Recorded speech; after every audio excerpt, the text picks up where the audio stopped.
Bienvenue.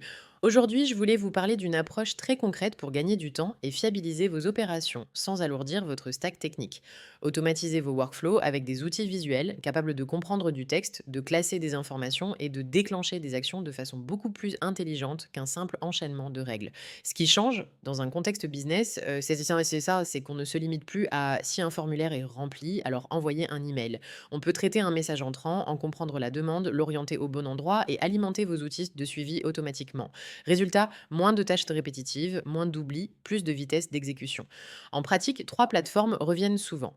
Make, très flexible quand vous avez des scénarios un peu complexes et plusieurs outils à connecter. Zapier, plus direct, très apprécié des freelances, des marketeurs et des petites équipes qui veulent automatiser vite avec des modèles prêts à l'emploi. Et si vous avez une équipe technique ou une contrainte d'hébergement, N8N ou Pipedream donne un certain plus de contrôle, avec une logique plus sur mesure.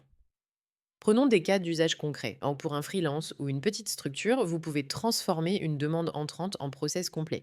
Qualification du besoin, création d'une fiche dans votre CRM, génération d'un email de réponse adapté et création d'une tâche dans Notion ou Trello. En marketing, vous pouvez segmenter automatiquement selon le comportement, déclencher des séquences plus personnalisées et tester différentes variantes de contenu en fonction des performances. En support client, vous pouvez trier les tickets par intention et urgence, proposer des réponses prêtes à valider et relancer au bon canal sans y passer la journée. En interne, côté RH ou finance, on peut lire des candidatures, extraire des infos clés, planifier des rendez-vous ou récupérer des données de facture pour limiter la ressaisie. L'intérêt principal, c'est l'impact opérationnel. Vous standardisez vos meilleures pratiques, vous réduisez la dépendance à des opérations manuelles et vous gagnez une organisation plus réactive. Là où ça fait la différence, c'est, quand vous prototyperez petit sur un seul flux à fort volume, puis vous industrialisez une fois que c'est stable et mesurable.